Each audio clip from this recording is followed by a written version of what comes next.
আসসালামু আলাইকুম, welcome to back my channel. আজ আমি আপনাদের জন্য নিয়ে এসেছি মাংসের রেজালা। তবে এটা চিকেন নয়, এটা আমি করব কোয়েল পাখি দিয়ে। দেখুন আমি এখানে কোয়েল পাখির রেজালা নিয়ে নিয়েছি। কত সুন্দর একটা কালার এসেছে। এবার আপনাদেরকে তৈরি করে দেখাবো কিভাবে করেছি এই কোয়েল পাখির রেজালা। খুবই সহজ। আমি ফ্রিজ থেকে মাংস নামিয়ে নিয়েছি। গতকালকে কোয়েল পাখিগুলো পরিষ্কার করে ভিজিয়ে রেখেছি, এখন ফ্রিজে থেকে নামিয়ে গতকালকে ফ্রিজে রেখে দিয়েছিলাম, আজকে ফ্রিজ থেকে নামিয়ে নিয়েছি। এ পর্যায়ে এবার আমি মাংসগুলোকে খুব ভালো করে পরিষ্কার করে ধুয়ে তুলে রাখবো। তারপর শুরু করব নেক্সট পজিশন। এই যে দেখুন আমার মাংস পরিষ্কার করে ধোয়া হয়ে গিয়েছে। এরকম বড় বড় পিস করে নিয়েছি, যেহেতু পাখিগুলো খুবই ছোট হয় তাই আমি পিস করে নিয়েছি। আমি আরও ছোট করে নিই, তাহলে খেতে ভালো লাগবে না, দেখতেও ভালো লাগবে না, আর যা দেখতে ভালো লাগে না তা খেতেও ভালো লাগে না। ভালো করে পরিষ্কার করে নিচ্ছি। এ পর্যায়ে দেখুন এর সাথে ঘিলা কলিজা সবই নিয়ে নিয়েছি। দেখুন কত সুন্দর দেখা যাচ্ছে, চিকেনের মতোই লাগছে। এ পর্যায়ে আমি এটা পরিষ্কার করা হয়ে গিয়েছে, আমি এর মধ্যে দিয়ে দিচ্ছি লেবুর রস। যে কোনো মাংসে, বিশেষ করে চিকেন আর এরকম পাখির মাংস, কবুতরের বাচ্চা আছে, ওগুলোর মধ্যে যদি একটু লেবুর রস দিয়ে দেন তাহলে এর মধ্যে একটা যে এক্সট্রা একটা স্মেল থাকে কাঁচা মাংসের, ওইটা আর থাকে না। তাই আমি লেবুর রস দিয়ে একটু ভালো করে ম্যারিনেট করে নেব। উপর নিচ উল্টে পাল্টে ভালো করে মিক্স করে নিচ্ছি, যাতে করে সমস্ত মাংসের মধ্যে লেবুর রসটা মিশে যায়। এরকমভাবে ম্যারিনেট করে আমি রেখে দেবো কিছুক্ষণ। এ পর্যায়ে রান্নায় চলে যাব। চুলায় পাত্র বসিয়ে দিয়েছি। আজ আমি মাটির চুলোয় রান্না করছি। আমি সবসময় গ্যাসে রান্না করি, আজকে মাটির চুলোয় রান্না করছি। মাটির চুলোর রান্না কিন্তু খেতে অসাধারণ হয়, অন্যরকম একটা টেস্ট থাকে, জানি না কেন। এই পর্যায়ে তেলে দিয়ে দিলাম গোটা মশলাগুলো, একটু ভেজে নেব। এটা একটু ভাজা হয়ে গিয়েছে। এবার আমি এর মধ্যে দিয়ে দেব বাটা পেঁয়াজ বাটা দিয়ে দিন। এ পর্যায়ে পেঁয়াজ বাটাটা তেলের মধ্যে ভেজে পেঁয়াজের এক্সট্রা পানিটা সেটা শুকিয়ে নেব, হালকা একটু ভেজে নেব।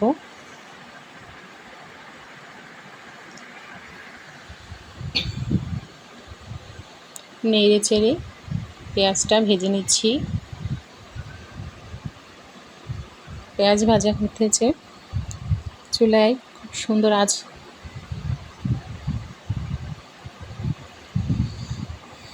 দেখুন এখানে নিয়েছি রসুন বাটা, জিরা বাটা আর আদা বাটা একসাথে, এটা আমি দিয়ে দিব।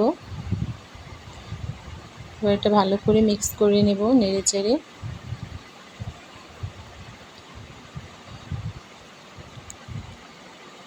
এটা ভেজে নেব একটু তেলের মধ্যে। যে কোনো মাংস রান্না করার ক্ষেত্রে মশলা ভাজাটাই হচ্ছে আসল ব্যাপার।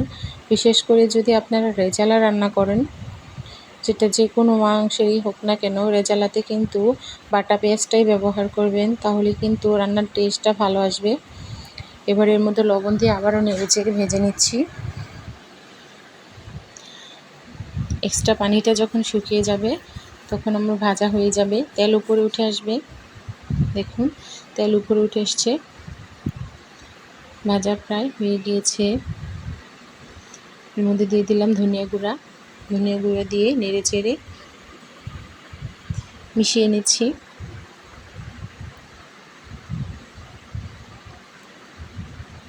এবার এর মধ্যে দিয়ে দেবো ফাঁকি হলুদের গুঁড়া, মরিচের গুঁড়া দিয়ে আবারও নেড়ে চেড়ে মিশিয়ে নেব।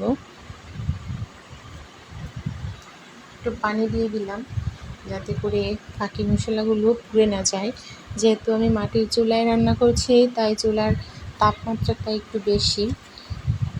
এবার এর মধ্যে টমেটো কুচি ও মরিচের কুচি দিয়ে দিলাম। টমেটোটা কিন্তু দিতেই হবে রেজালাতে, যে কোনো রেজালার ক্ষেত্রে টমেটো দিলে সেটার স্বাদ অন্যরকম হয়। টমেটোর সসটা আপনারা ব্যবহার করেন বেশিরভাগ ক্ষেত্রেই, চেষ্টা করবেন এরকম পিওর টমেটো দেওয়ার। যদি হাতের কাছে পিওর টমেটো না থাকে তাহলে সস দিলেও চলবে। এ পর্যায়ে একটু পানি দিয়ে নেড়ে চেড়ে কিছুক্ষণ পর আবারও নেড়ে চেড়ে দেবো। এবার দেখুন পানি দেওয়ার পর ফুটে উঠেছে, একটু ঢাকনা দিয়ে ঢেকে দিয়েছি। চুলার আঁচ জ্বলছে, দেখুন কত সুন্দর কালার হয়েছে চুলার ভেতরে। পর্যায়ে দেখুন টমেটোটা সিদ্ধ হয়ে এসেছে, এবার একটু নেড়ে চেড়ে দেব।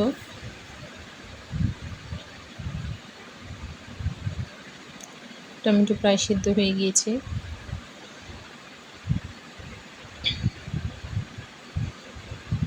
ভালো করে নেড়ে চেড়ে মশলাটা কষিয়ে নিতে হবে।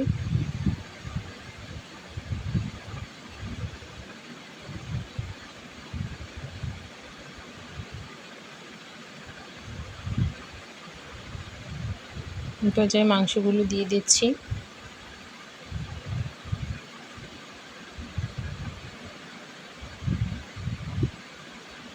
এবার ভালো করে মশলাটা মিশিয়ে নেব।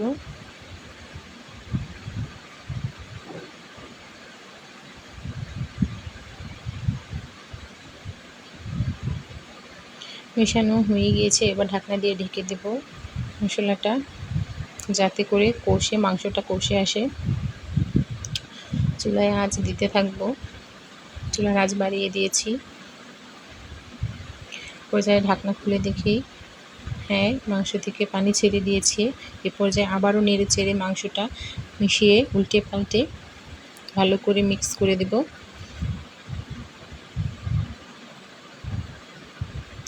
আবারও ঢাকনা দিয়ে ঢেকে দেব কিছুক্ষণের জন্য। আবার ঢাকনা খুলে দেখুন এবার ভালো করে মাংসটা কষে এসেছে, তেল উপরে উঠে এসেছে। যে কোনো রান্নার ক্ষেত্রে আপনাদেরকে লক্ষ্য রাখতে হবে তেল উপরে উঠে এসেছে কিনা। যদি দেখেন তেল উপরে উঠে এসেছে, তাহলে বুঝে নেবেন যে মাংসটা কষে এসেছে। এ পর্যায়ে আপনি এতে পানির প্রয়োজন হলে পানি অ্যাড করতে পারবেন। আমার মাংসটাও কষে এসেছে, এবার আমি পানি অ্যাড করে দিলাম। কোয়েল পাখির মাংসতে পানির পরিমাণটা একটু বেশিই দিতে হবে। সাধারণত আমরা মুরগির রেজালায় বা যখন আমরা কবুতরের যে ছোট বাচ্চাগুলো থাকে রান্না করি, সেক্ষেত্রে পানি অল্প দিলেও চলে, তাড়াতাড়ি সেদ্ধ হয়ে যায়। কিন্তু কোয়েল পাখিটা একটু শক্ত, মাংসটা একটু টাইট, তাই একটু পানি বাড়িয়ে দিতে হবে। এই যে দেখুন পানি ফুটে মাংস প্রায় হাফ সেদ্ধ। এটা আমি নেড়ে চেড়ে ওপর নিচ করে আবারও ঢাকনা দিয়ে ঢেকে দিব। আসলে মাটির চুলায় রান্না করছি, তাই একটু ধোঁয়া হচ্ছে, রান্নাটা ভালো করে দেখা যাচ্ছে না। আমি আপনাদের দেখানোর চেষ্টা করছি। দেখুন সুন্দর একটা কালার। ঢেকে দিলাম, ঢাকনা খুলে দেখুন পানি শুকিয়ে এসেছে। আমার রান্নাটা প্রায় হয়ে গিয়েছে।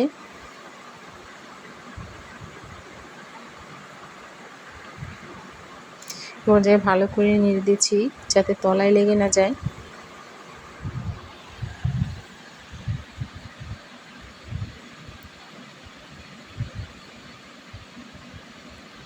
এখন আমার রান্না হয়ে এসেছে, কত সুন্দর একটা কালার এসেছে। আমার রান্না হয়ে গিয়েছে। আপনারা আমার রান্নাটা ভালো লেগে থাকলে অবশ্যই ট্রাই করবেন, বাসায় রান্না করে খেয়ে দেখবেন। এভাবে করে কোয়েল পাখির রেজালা রান্না করলে কিন্তু খেতে ভালো লাগবে। অনেকে আছেন কোয়েল পাখি খান না, পছন্দ করেন না, এইভাবে রান্না করে খাবেন, দ্বিতীয়বার খেতে ইচ্ছে করবে।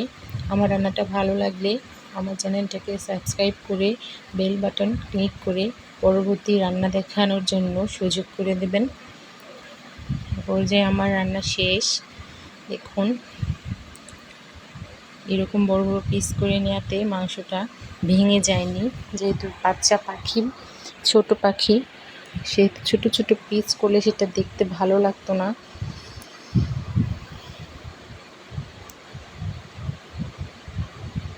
আপনারা এর মধ্যে গরম মশলা, টালা জিরা, যার যেটা ইচ্ছে সেটা উপরে ছড়িয়ে দিবেন।